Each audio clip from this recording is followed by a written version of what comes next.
Je ne comprends pas que nous n'ayons pas encore une seule armée africaine, que nous n'ayons pas fabriqué une monnaie africaine, que nous n'ayons pas une seule banque centrale africaine. En bref, il rêve des États-Unis d'Afrique et en secret d'en prendre la tête. En 2008, il se proclame d'ailleurs roi des rois d'Afrique. Si pour l'Occident, Kadhafi est un dément maniaque, sur le continent, c'est une star. Poutine ne cherchait qu'un seul interlocuteur. Son interlocuteur s'appelle Biden, s'appelle le président des États-Unis. Les Russes ne veulent traiter qu'avec. Les Russes considèrent que les Européens sont des otaniens, ce sont des chiens courants, ce sont des valets des États-Unis et qui n'ont aucune autonomie stratégique. Était aussi ferme dans le cas de la Libye ou de celui de l'Irak. D'abord, je n'étais pas président au moment où ont eu lieu les événements concernant l'Irak et la Libye. Mais ce n'est pas la question, ou pas tout à fait. La question est que, dans le premier cas, comme on sait, les États-Unis ont agi en contournant le Conseil de sécurité de l'ONU. Les États-Unis n'avaient pas de mandat pour employer la force contre l'Irak.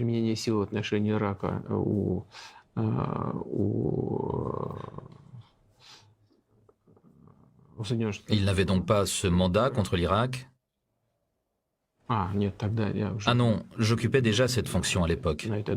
Mais la Russie n'a pas soutenu cette intervention. La Russie, la France et l'Allemagne n'ont pas soutenu les projets américains concernant l'Irak.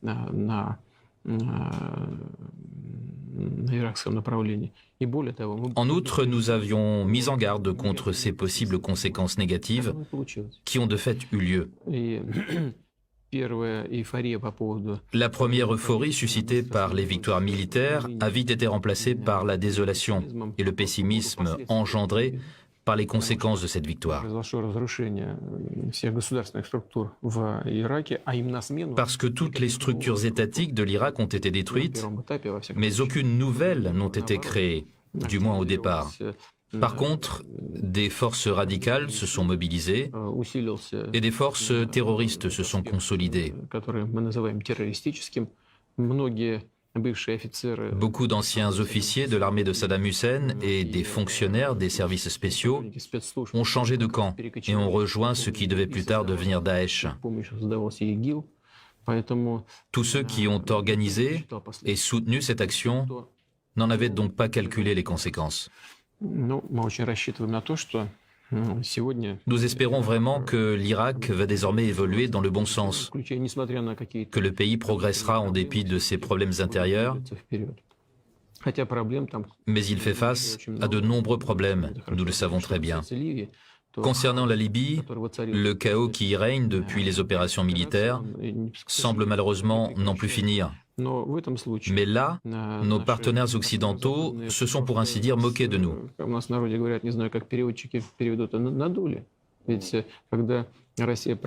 La Russie a voté pour la résolution du Conseil de sécurité correspondante. Or, que dit cette résolution si on la lit attentivement? La résolution interdisait à Kadhafi d'utiliser l'aviation contre les insurgés. Mais rien n'autorisait non plus les bombardements du territoire libyen par d'autres aviations. Or, c'est ce qui s'est produit. Dans le fond, cela a donc été une violation de la résolution du Conseil de sécurité de l'ONU, un moyen de la contourner.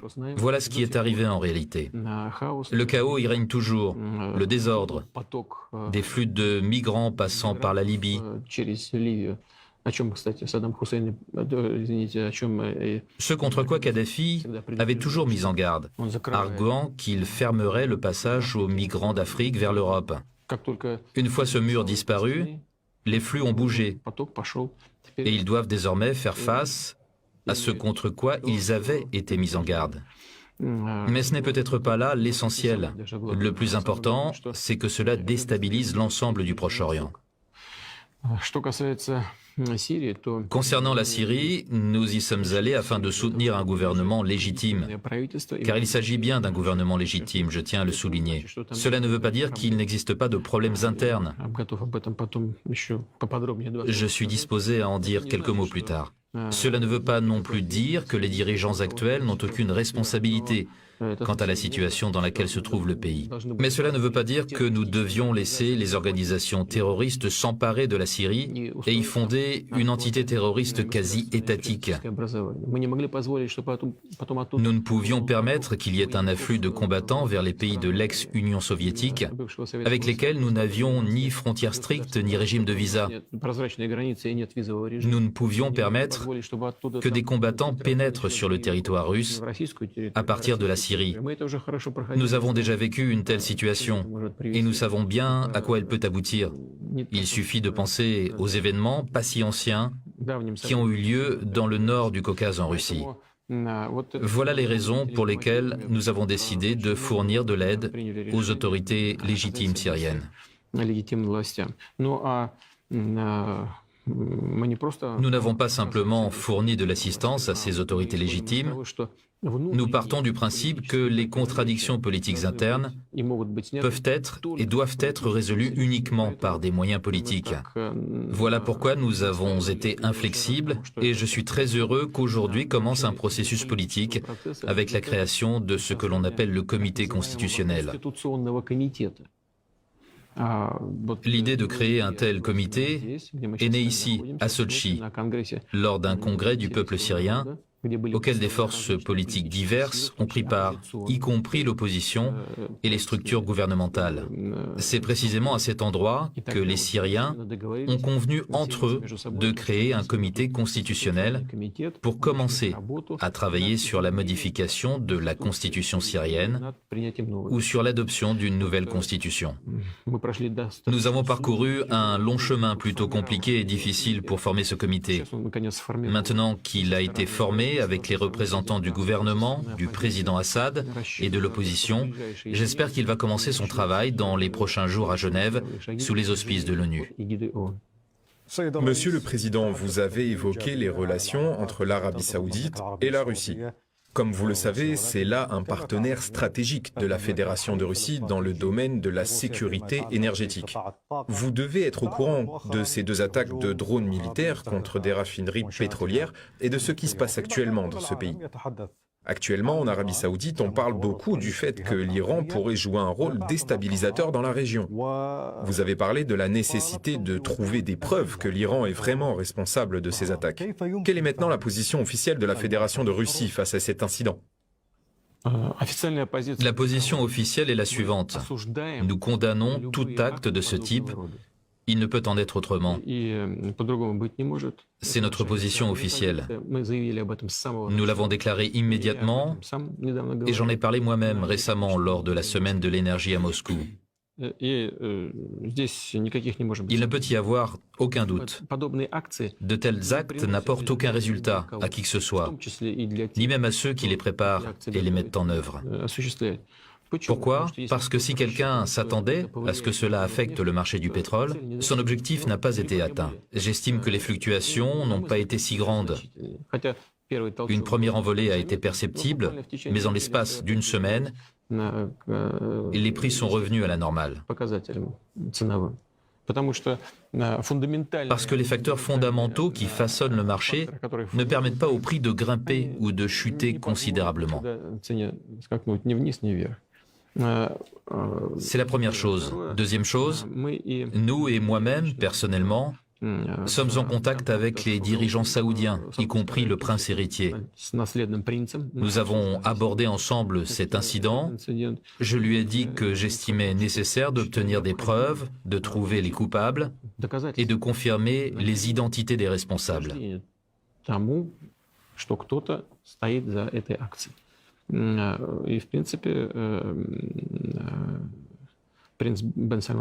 Le prince Ben Salman était de manière générale d'accord avec moi et il m'a demandé si la Russie pouvait participer à l'enquête sur cet incident. J'ai dit que oui, nous étions prêts à partager tout ce que l'on nous demanderait et tout ce que nous avions pour que cet incident fasse l'objet d'une enquête approfondie. Par conséquent, notre position demeure la même. Avant que l'identité de ceux qui se cachent derrière cet acte ne soit absolument claire, il serait inadéquat de désigner des coupables. Monsieur le Président, pouvons-nous au moins obtenir de la Russie l'affirmation que, s'il s'avérait que l'Iran était à l'origine de cette attaque, la Russie se joindrait aux pays condamnant Téhéran? Je viens de le dire et je le répète, peu importe qui est à l'origine de cet incident, nous condamnons ce genre d'acte. J'ai dit précisément cela, il ne peut y avoir de double interprétation. Monsieur le Président, mettons un instant de côté ces attaques des raffineries. Vous comprenez sans doute qu'il y a actuellement de vives inquiétudes dans la région. Et vous analysez vous-même cette situation. Le rôle de l'Iran suscite des inquiétudes, et non seulement dans le cadre de ces récentes attaques, mais aussi dans d'autres pays, au Liban, au Yémen, en Irak, en Syrie et d'autres encore. La Russie a-t-elle aussi des inquiétudes par rapport aux activités de l'Iran que nous considérons comme déstabilisantes? Pensez-vous que la Russie puisse exercer une certaine influence sur l'Iran afin de voir son comportement évoluer? J'ai déjà dit que nous entretenions avec l'Arabie Saoudite et les Émirats Arabes Unis des relations chaleureuses et de partenariats sans précédent. Mais la Russie ne se lie pas d'amitié avec quelqu'un tout simplement pour agir contre quelqu'un d'autre. Nous construisons des relations bilatérales basées sur des tendances positives dans nos échanges et ne créons pas d'alliances dirigées contre quelqu'un. C'est mon premier point. Le deuxième point est le suivant. Je pense que vos auditeurs, vos téléspectateurs et vous-même le comprendrez également. La Russie et l'Iran sont voisins. Nous ne pouvons l'ignorer. Troisième point.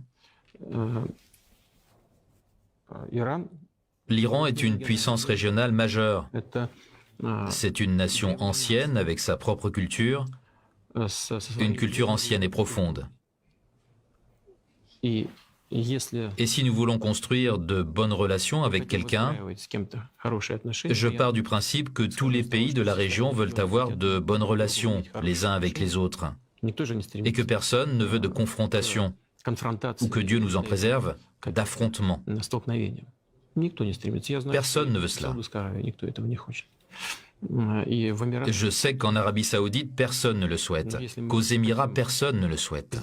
Mais si nous voulons avoir un agenda positif, nous devons partir du fait que nous reconnaissons les intérêts légitimes de nos partenaires. Je tiens justement à le souligner. Je ne dresse pas une liste de ce qui est légal, de ce qui est illégal, mais une puissance aussi importante que l'Iran, qui est présente sur ce territoire depuis des milliers d'années.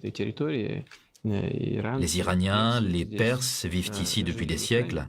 L'Iran a évidemment ses propres intérêts, et ces derniers doivent être respectés. On peut bien sûr discuter de ce qui est légal et illégal, s'il s'agit d'intérêts légitimes ou si une certaine limite a été dépassée. Mais pour qu'il y ait une compréhension mutuelle, pour comprendre ces nuances, subtilités, problématiques,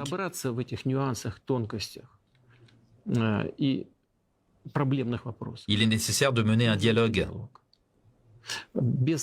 Aucun problème ne peut être résolu sans dialogue. Par conséquent, je pense que je peux partager les préoccupations des Émirats Arabes Unis et de l'Arabie Saoudite. Mais seuls les États concernés peuvent résoudre les problèmes qui les opposent.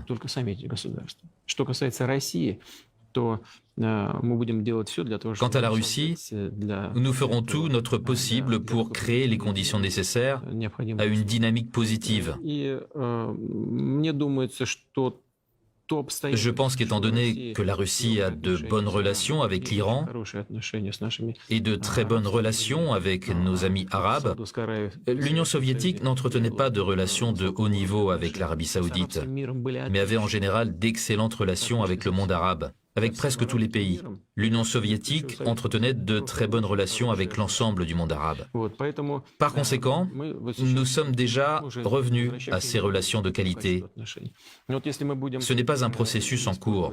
Si nous profitons de nos bonnes relations avec l'Iran et le monde arabe, avec l'Arabie saoudite, avec les Émirats arabes unis, il me semble que nous pourrons trouver entre nous quelque chose qui constituerait notre intérêt commun. J'ai parlé de notre travail positif en Syrie. Oui, nous, c'est-à-dire la Turquie, l'Iran et la Russie, sommes très actifs dans le cadre de ce trio et nous obtenons des résultats. Mais sans le soutien de l'Arabie saoudite, ce serait absolument impossible. Tout le monde en est conscient. Sans le soutien adéquat des Émirats arabes unis non plus. Par conséquent, il y a quelque chose qui, malgré de fortes oppositions, nous oblige tous à unir nos efforts pour atteindre un objectif commun. Il faut trouver ces objectifs et travailler ensemble. Cela créera les conditions nécessaires à la normalisation des relations entre les pays de la région. Monsieur le Président, permettez-moi de vous poser encore une question. Il ne fait aucun doute que la Russie joue son rôle dans les événements du Golfe Persique. Vos services secrets ont un fort potentiel. Il n'est pas possible que la Fédération de Russie ne soit pas au courant de ce qui s'est réellement passé dans le cadre de ces attaques sur les installations pétrolières. Eh bien, croyez-le ou non, nous ne sommes pas au courant. Immédiatement, dès le lendemain, j'ai posé cette question aux dirigeants des services de renseignement extérieur et du ministère de la Défense. Et j'ai eu comme réponse, non, nous n'en savons rien. Je ne dirais pas qui aurait dû être au courant pour n'insulter personne, mais nous n'avons pas d'informations fiables à ce sujet.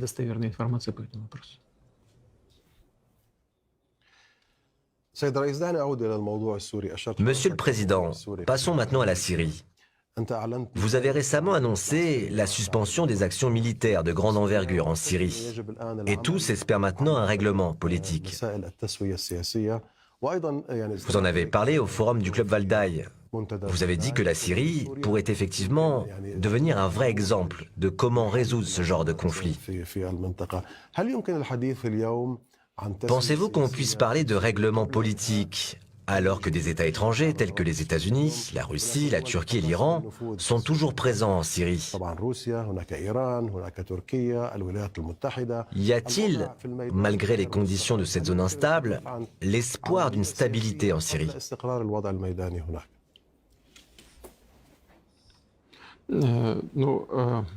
Il faut garder espoir.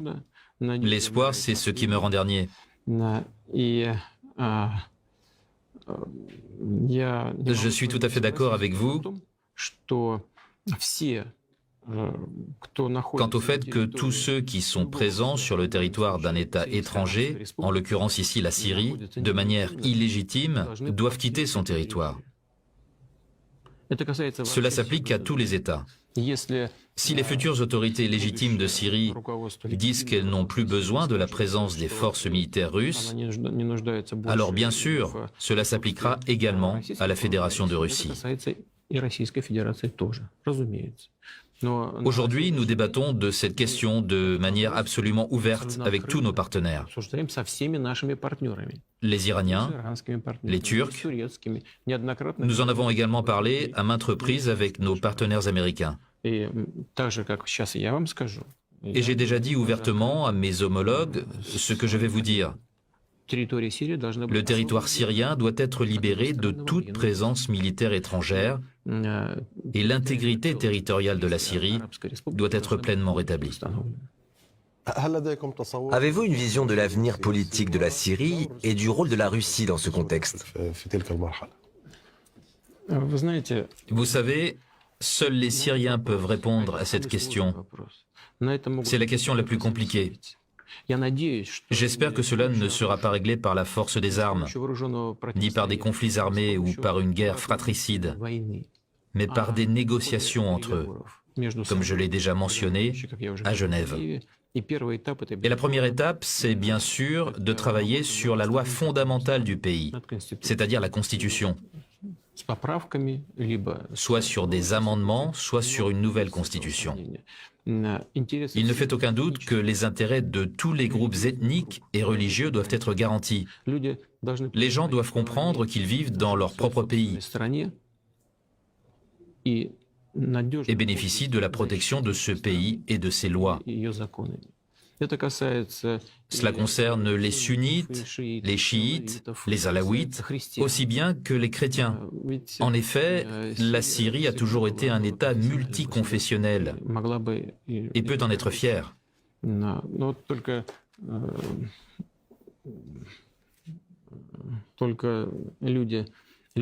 Seuls des insensés pouvaient lancer une telle campagne de massacre, comme l'ont fait les groupes terroristes en Syrie. Je le répète, ça ne sera pas simple.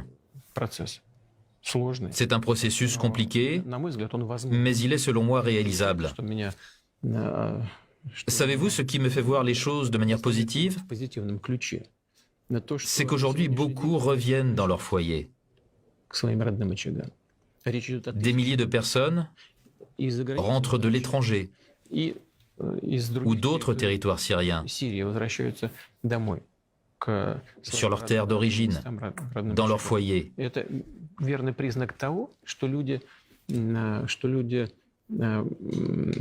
C'est un signe certain que les gens font confiance à la situation actuelle, aux garanties fournies par l'État et aux pays garants présents sur place.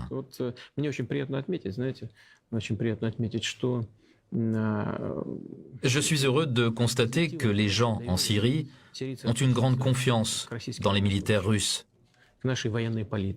notamment dans notre police militaire. La police militaire qui œuvre en Syrie et qui le fait avec honneur est composée en grande partie de soldats originaires du nord du Caucase. Ils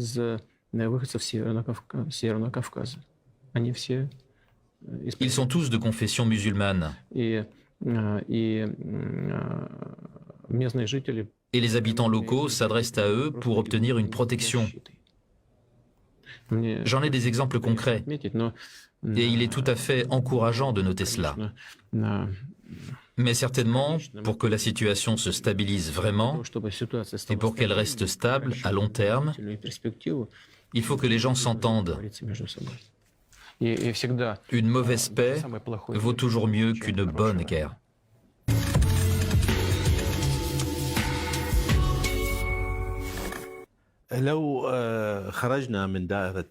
Maintenant, Monsieur le Président, je voudrais que nous nous éloignions du Moyen-Orient et du Golfe Persique. Vous dites souvent qu'il est nécessaire d'améliorer les relations russo-américaines, car s'il y a, pour ainsi dire, une panne de quelque nature que ce soit dans ces relations, cela peut vraiment créer un climat malsain dans le monde, dans son ensemble. Aujourd'hui, avec l'administration Trump, compte tenu des messages que publie sur Twitter Donald Trump, espérez-vous qu'il y aura des progrès vers une amélioration des relations bilatérales? Vous lisez ces messages sur Twitter, n'est-ce pas? Non, non, je suis désolé, je n'ai pas de compte Twitter moi-même. Donc non, je ne le suis pas. Mes équipes m'en informent de temps en temps, bien sûr. L'avis du président américain est toujours important pour beaucoup de gens, pour le monde dans son ensemble, mais je ne lis pas tout cela moi-même.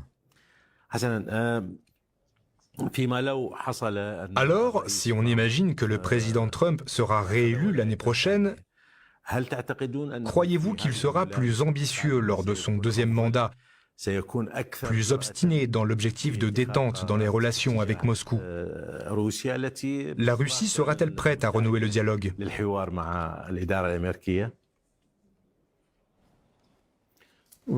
Excusez-moi, vous travaillez pour RT. Grâce à des gens comme vous, ils vont pouvoir blâmer la Russie de s'ingérer dans leurs élections. Car vous venez d'admettre que la réélection de Trump était possible. Ils vont dire, eh bien voilà, c'est déjà là une sorte d'ingérence dans la campagne électorale de la part de la Russie. Mais plus sérieusement, nous savons tous ce que dit et comment s'exprime le président américain, M. Trump, à propos des relations entre nos deux pays. Nous savons également qu'il s'est prononcé en faveur d'une normalisation déjà lors de sa précédente campagne électorale. Or, malheureusement, cela n'a toujours pas été accompli.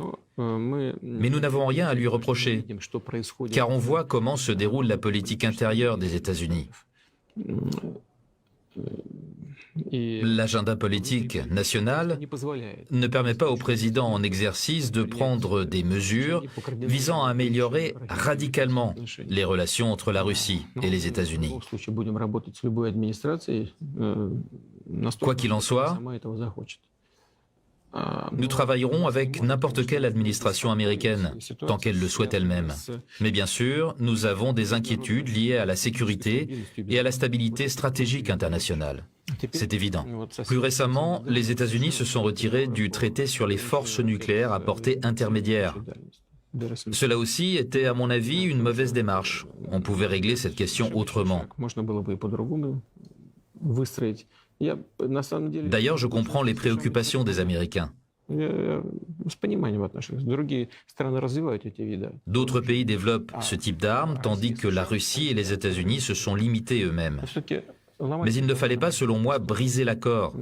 Il y avait d'autres opinions possibles pour faire évoluer cette situation. Il ne nous reste, pour ainsi dire, plus qu'un seul instrument visant à restreindre la course aux armements, le traité START 3. C'est un accord sur la limitation des armements stratégiques offensifs, c'est-à-dire qu'il concerne toute la gamme, les 3 types d'armes stratégiques, tous les systèmes de missiles, qu'ils soient terrestres, maritimes ou aériens. Il expire en 2021. Pour qu'il soit prolongé, il faut se pencher dessus dès maintenant. Nous avons fait des propositions, elles sont sur la table de l'administration américaine, mais pour l'instant, aucune réponse. Nous supposons qu'ils n'ont pas encore décidé s'il fallait renouveler cet accord ou non. Mais s'il disparaît, il ne restera rien dans le monde en termes de limitation des armes offensives. Et ce serait très grave. Le monde serait face à une toute autre situation, certainement plus dangereuse. Le monde deviendrait plus dangereux et moins prévisible que celui dans lequel nous vivons aujourd'hui. Malgré cela, l'OTAN avance. N'avez-vous pas l'impression que cette avancée vers vos frontières représente une menace? Comment allez-vous y réagir? Nous avons cette impression, évidemment. Nous l'avons toujours eue. Nous en avons toujours parlé. Mais à chaque fois, on nous répondait « N'ayez pas peur, ce n'est pas contre vous. Et il n'y a rien à craindre car l'OTAN est en transformation. Ce n'est plus du tout une organisation militaire, elle n'a rien d'agressif et ainsi de suite. » Cependant, personne n'a modifié la charte de l'OTAN. Il y a un article, je ne me souviens plus lequel, peut-être est-ce le 5e, mais je peux me tromper, concernant le soutien militaire entre membres de l'organisation. C'est un bloc militaire. Et bien sûr, quand les infrastructures d'un bloc militaire s'approchent de nos frontières, cela ne peut pas nous réjouir. Il faut aussi avoir en tête que l'OTAN n'est rien d'autre qu'un outil de la politique étrangère des États-Unis. Je pense que personne n'a plus aucun doute sur ce point. En Europe, on en parle. Regardez ce qu'en dit le président français. Je n'ai rien inventé. Et que pouvons-nous observer d'autre?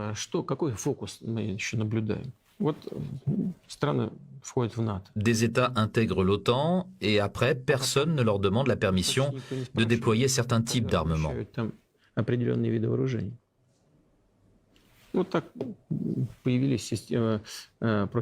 C'est ainsi que des éléments du système antimissile sont apparus en Roumanie. Bientôt, il y en aura en Pologne. C'est tout près de nos frontières. Évidemment, cela représente une menace pour nous. car il s'agit d'une tentative de niveler notre potentiel stratégique nucléaire.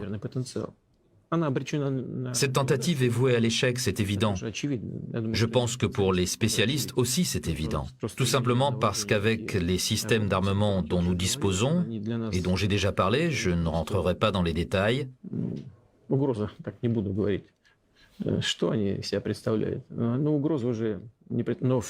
ces tentatives sont totalement vaines. Mais quoi qu'il en soit, il n'y a rien de positif là-dedans.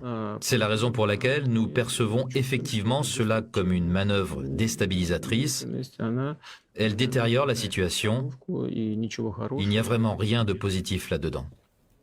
Monsieur le Président, passons à un autre dossier qui est toujours d'actualité, à savoir la résolution du conflit israélo-palestinien. La Russie et l'Union soviétique ont joué un rôle important dans ce processus. On se souvient par exemple de la conférence de Madrid. Nous constatons qu'à l'heure actuelle, la Russie n'est pas très impliquée dans ce dossier, alors que les États-Unis parlent solennellement d'un deal du siècle, et ce alors même que le gouvernement israélien continue de mener une politique autoritaire. Mais où se place la Russie face à ces problèmes fondamentaux pour le Moyen-Orient ?